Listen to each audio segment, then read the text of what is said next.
কারো ভাষায় স্বৈরাচার, কারো ভাষায় ফ্যাসিস্ট, আবার সমর্থকদের কাছে তিনি উন্নয়নের কর্ণধার। বলছি সাবেক প্রধানমন্ত্রী শেখ হাসিনার কথা। ২৪ আগস্ট ছাত্র জনতার আন্দোলনের মুখে পালিয়ে যাওয়ার আগ পর্যন্ত তিনি ছিলেন মাদার অফ হিউম্যানিটি, আর আজ তিনি ক্রাইমস এগেইনস্ট হিউম্যানিটি এর জন্য মৃত্যুদণ্ডের আদেশপ্রাপ্ত।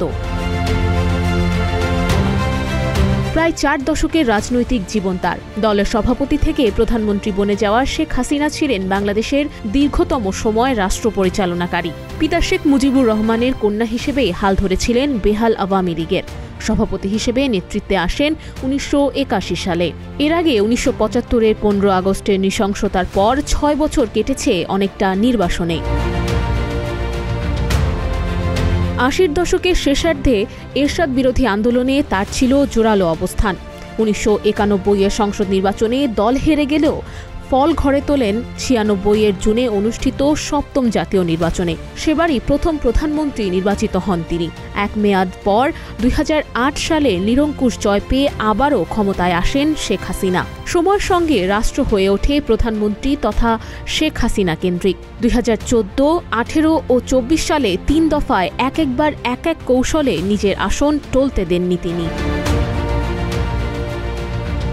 কখনো বিনা প্রতিদ্বন্দ্বিতায়, কখনো রাতের আধারে, কখনো নিজের মধ্যে প্রতিযোগিতার নাটকীয় জয় আরও আগ্রাসী করে তোলে শেখ হাসিনাকে। ২০২৪ সালে জনমানুষের সব ক্ষোভ গিয়ে রাজপথে মিলিত হয় শিক্ষার্থীদের সাথে। কোটার দাবিতে আন্দোলন পরিণত হয় রাষ্ট্রের বৈষম্য দূরীকরণের হাতিয়ার হিসেবে। সরকারি নির্দেশের আইন শৃঙ্খলা রক্ষাকারী বাহিনীর মুহুর্মুহু গুলি বাড়িয়ে দেয় বিক্ষোভের মাত্রা। তবু ক্ষমতায় টিকে থাকার আপ্রাণ চেষ্টা চালান শেখ হাসিনা। শেষ পর্যন্ত ক্ষোভে ফেটে পড়া জনস্রোত তার সে আশা পূরণ হতে দেয়নি। গণভবনে মানুষের ঢল পৌঁছানোর আগেই পালিয়ে ভারত চলে যান দাপুটে এই নেতা। পতন হয় সরকারের। অধ্যাপক ইউনূসের অন্তর্বর্তী সরকার দায়িত্ব নিলে শুরু হয় জুলাই গণহত্যার বিচার। বেশ কয়েকটি মামলার প্রধান আসামি করা হয় শেখ হাসিনাকে।